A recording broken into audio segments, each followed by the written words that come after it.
Hi all, this is Wonton, and welcome to my Outlaw Rogue guide for 7.35 in the Antaurus raid tier. Barring any significant changes, this guide should remain up to date until the end of Legion and the 8.0 pre-patch. The information in this guide is all backed up by theory crafting, simulations, logs, as well as my own experience playing Rogue in a Mythic raiding guild. Let's get started. Outlaw Rogue is a pirate-themed melee DPS spec, and a very fun spec to play, since part of your rotation literally involves rolling the dice to see what buffs you get. It's almost certainly the simplest rogue spec, especially if you go for the build that uses slice and dice, but it's still a very competitive spec, being tied with or only a few percent behind the other specs, depending on your gear. Outlaw also plays very fast sometimes, being one of the only specs that gets a global cooldown below 1 second without hero, so fast fingers are recommended to play this spec properly. Before I get any further, I will also mention that all of my weak auras are available in my paste bin, which is linked in the description. Click that link and you can copy this string to import everything you see here into your own weak auras. Also, I stream live on Twitch, so head on over to twitch.tv/wonton_ and drop me a follow. I stream raids on my rogue pretty often, so come on down and say hi. Let's get started with a quick talent build. We'll talk more about talents later, but for now, the recommended starting loadout is Quick Draw, whatever you want here, Deeper Stratagem, Cheat Death, Dirty Tricks, Alacrity, and Marked for Death. Next, let's take a look at your resources. Like all rogue specs, Outlaw has two resources, energy and combo points. You have a base maximum of 100 energy, mine's 105 because I'm a gnome, and then there's combo points, which have a base maximum of 5 of, but actually 6 because we took the Deeper Stratagem talent. And combo points are mainly spent on run through, roll the bones, and between the eyes. The main goals with resources are to avoid wasting combo points and avoid capping energy. These are the two things you should always keep in the back of your mind when playing a rogue of any kind. Now, Outlaw is a spec that will just be flooded with energy sometimes, so don't feel bad if you're energy capped at certain moments, but try to avoid it as much as possible. Let's start talking about your basic rotation, which is pretty simple. Saber Slash is your default combo point generator.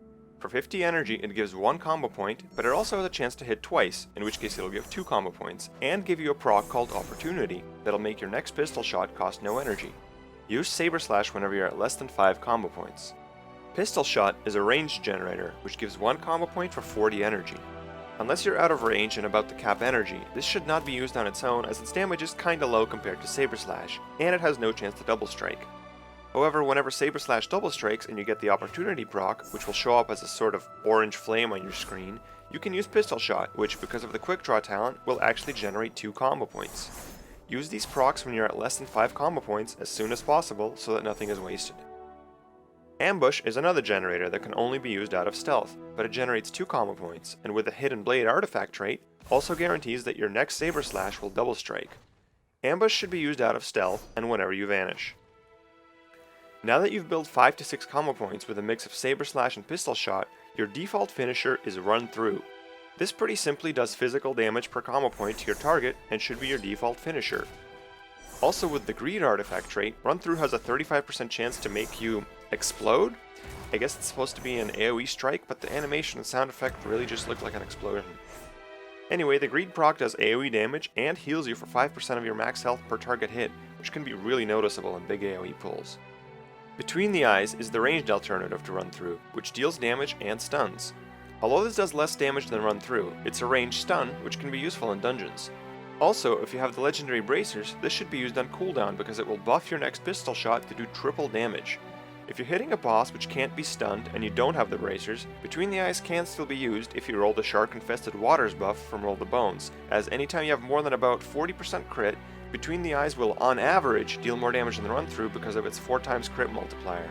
Though of course that runs into the issue of RNG. Before we move on here, I'd also like to mention Ruthlessness at this point. For every combo point you spend, this passive has a 20% chance to give you a combo point after. So if you use a finisher at 5 combo points, you're guaranteed to end with 1 combo point after. If you use a finisher at 6 combo points, you're guaranteed to get 1 combo point and have a 20% chance to get a second, meaning as long as you only use finishers at 5 or 6 combo points, you will never be starting from 0 combo points again after the first few seconds of the fight. Finally, we get to the part you've been waiting for, Roll the Bones. This is a finisher that consumes your combo points to give you some combination of buffs. There are 6 buffs in total, all of which are quite powerful. When cast, you either get 1, 2, or 5 of these buffs at random, heavily weighted towards getting less buffs. Knowing what these buffs do is important, so let's talk about Roll the Bones in more detail. The first buff you can get from Roll the Bones is Buried Treasure, which increases your energy regen by 30%. Next is Broadsides, which makes all of your combo point generators deal 20% increased damage and generate an extra combo point, meaning Saber Slash will do 2 per hit or 4 on a double strike, Ambush will do 3, and Pistol Shot with Quick Draw will also do 3. It's important to watch for this buff, which looks sort of like a exploding metal plate, I guess, and keep it in mind so that you don't waste any combo points. Broadsides is the only time you want to use finishers at 4 combo points, since if you're at 4 combo points, using a Saber Slash will waste 2 combo points if it double strikes, and a Pistol Shot will also waste 1. Using Saber Slash at 3, however, is still okay. Next is Grand Melee, which gives you 55% attack speed and 25% leech, which means you'll heal for 25% of all the damage you deal. This is a great buff in PvP and soloing, though the leech is usually wasted in raids. Jolly Roger is a buff that gives Saber Slash an additional 25% chance to double strike, for a total of 60%. This will make Saber Slash double strike a lot, really increasing your combo point generation. Shark Infested Waters is a buff that increases your crit chance by 25%, for example buffing my 39.47 to 64.47. This buff will almost certainly push you over the 40% margin needed for Between the Eyes, so keep that in mind when you roll this buff. Finally, and we've saved the best for last, we have True Bearing, which reduces the cooldown on all your cooldowns except Curse of the Dreadblades and defensive cooldowns by 1 second per combo point spent. Actually, True Bearing's effect is something we already have, in a passive called Restless Blades, but that only reduces the cooldown by 0.5 seconds per combo point, and True Bearing bumps that to a total of 1.5 seconds, which is a lot more noticeable. Rolling True Bearing will quickly begin to shave time off your cooldowns, allowing you to cycle through Between the Eyes, Marked for Death, Adrenaline Rush, and Vanish a lot faster. So that's the 6 Roll the Bones buffs, and remember, whenever you press Roll the Bones, you will either get 1, 2, or 5 of these buffs, so certain combinations are also important to know. For example, Jolly Roger plus Broadsides will make most of your Saber Slashes double strikes, and make these double strikes generate 4 combo points, which often makes your rotation with this combination just Saber Slash run through, and so on. Assuming you're max level and have the loaded dice trait, many of your rolls will actually use Adrenaline Rush to guarantee 2 or more buffs. In this case, loaded dice should be used to reroll any 1 buff, or any 2 or 3 buff that doesn't contain True Bearing. Although Roll the Bones only lasts about 54 seconds at max duration, and Adrenaline Rush technically has about a 2-minute 40-second cooldown, between Restless Blades and True Bearing, you will reduce the cooldown of your Adrenaline Rushes quite a lot, typically making it come up 60 to 90 seconds after the last use, which means actually more than half your rolls will be buffed by loaded dice. If your roll is not buffed, however, you're at the mercy of RNG and will usually have to suffer with 1 buff for some time, as with only 20% odds to get something better than 1, rerolling is not worth it. So to summarize, you should always have some Roll the Bones buffs active, and whenever you have loaded dice from Adrenaline Rush, get 6 combo points and reroll if you have a 1 buff or a 2 or 3 buff that doesn't have True Bearing. So that's the basic rotation. Ambush out of stealth, then Saber Slash, and Pistol Shot whenever it procs, then run through as a finisher unless you need to roll or re-roll a Roll the Bones buff. Pretty simple. But now let's add cooldowns into the mix. Your most important cooldown is Adrenaline Rush. On a base cooldown of 3 minutes, slightly reduced by artifact traits, this gives you 60% energy regeneration, 20% attack speed, and a lowered global cooldown of 0.8 seconds for 20 seconds. With the loaded dice trait, it also gives you a better Roll the Bones roll, as I mentioned above.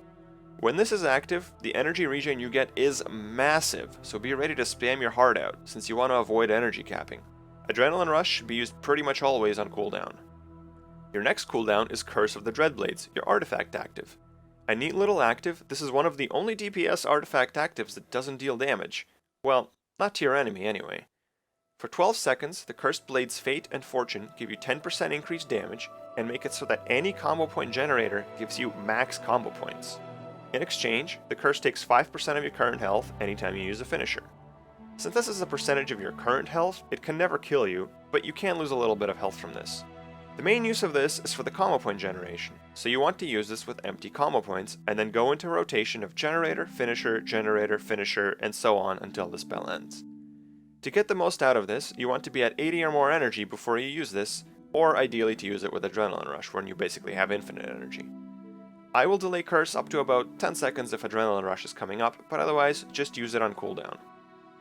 Next is Marked for Death, our level 100 talent. This can be used off the global cooldown and instantly fills your combo points on a 1-minute cooldown.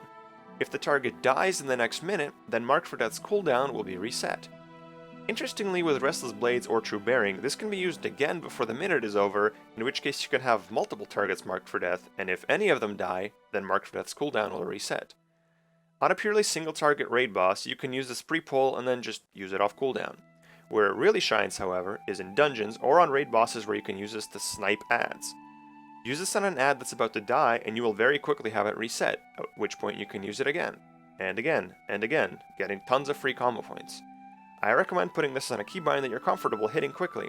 For me, that's actually mouse 5, my thumb button, because you're going to be hitting this a lot in certain situations.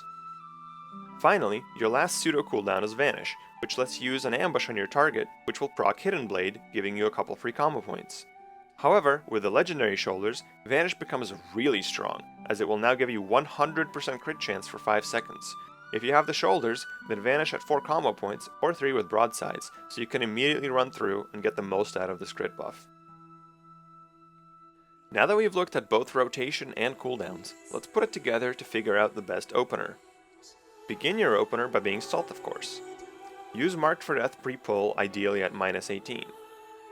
Roll the bones at -1, then pop Curse of the Dreadblades and Ambush at 0. Hit Adrenaline Rush and roll the bones to re-roll immediately with loaded dice, unless your first roll the bones hit 2+ buffs. Then enter your normal curse rotation of Generator, Finisher, Generator, Finisher. At some point in your opener you should use Vanish, either right after the Hidden Blade buff is consumed, or after the crit buff fades from your shoulders. That's really it for how to DPS on single target as Outlaw. And believe it or not, AoE is just as simple, since all you do when there's 2 or more targets is toggle on Blade Flurry. While this is active, all your melee attacks will cleave targets around you for 30%, but your energy regeneration is reduced. Once Blade Flurry is active, just continue doing your single target rotation. It's worth mentioning that Blade Flurry will only make melee attacks cleave, so Between the Eyes is not worth using while it's active. Between the Eyes also can't proc Greed, which is a big source of damage on AoE. One thing that's important to note is that the Blade Flurry cleave is centered on you and hits everything that is within 6 yards of you, 9 yards if you take acrobatic strikes, which makes this talent a huge quality of life increase on AoE fights. This weak aura, which shows the number of targets in range and will change with acrobatic strikes talented, is absolutely essential in my opinion. For example, here you can see that I have 2 dummies in range of me at the moment, but if I take acrobatic strikes, I suddenly have 5. This will help you position for maximum cleave and will definitely improve your AoE damage. Finally, remember to turn Blade Flurry off once you're back to only hitting 1 target. At this point, I should mention that an alternate playstyle exists for Outlaw that is even simpler because instead of taking Marked for Death, we use Slice and Dice, which replaces Roll the Bones. Slice and Dice gives you a little bit of energy regen and a massive amount of attack speed. The main time to use this build is when you have a high item level Golgoneth's trinket, which, when it grants you the Empowered proc, makes each of your attacks deal AoE nature damage for 15 seconds. The synergy between that proc and 125% attack speed buff hopefully should be obvious.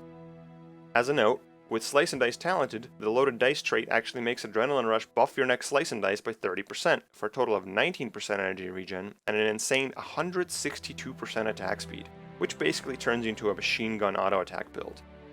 This build also uses the Ghostly Strike talent instead of Quick Draw, by the way. I didn't really mention this build earlier because unless you have a very high item level Golgoneths, it's not really worth playing, and it's also just less fun than Roll the Bones, but I will leave it here as an alternative. For figuring out your stat priority, the best advice I can give you is to use raidbots.com. This site will simulate your character and calculate stat weights for you. Here are my stat weights, for example. This will vary greatly based on your gear, but haste reverse being good and mastery being bad are probably decent rules of thumb. For legendaries, shoulders and bracers are the best on single target, with shoulders and hands typically being used on AoE. However, hands require a lot of Blade Flurry toggling, and Insignia of Ravenhold is also a really solid AoE legendary that's just much simpler to use.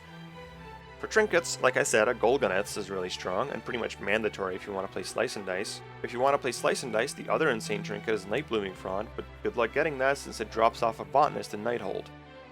For Roll the Bones, the Seeping Scourgewing is probably the second best trinket, and Shadow Singed Fang is another decent option in Antaurus. Full trinket sims are included in the description, but honestly the better and simpler option usually is just to use Gear Compare on raid bots. Finally, a quick note on your 4-piece, which has a chance to give you a single extra Roll the Bones buff when you use Run Through. Since this buff lasts for 10 seconds and is entirely separate from your normal Roll the Bones buff, this can get really wacky, with multiple staggered Roll the Bones buffs timing out at various times, giving you a total of 3, 4, or even 6 buffs, which is not normally possible.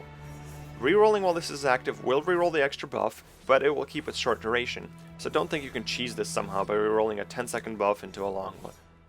Also, if you take Slice and Dice, this set bonus actually will still give you Roll the Bones buffs, which can be really wacky, because not only are we talking about 162% attack speed from Slice and Dice, but you could potentially be getting Grand Melees for another 55%, or even True Bearing if you're lucky.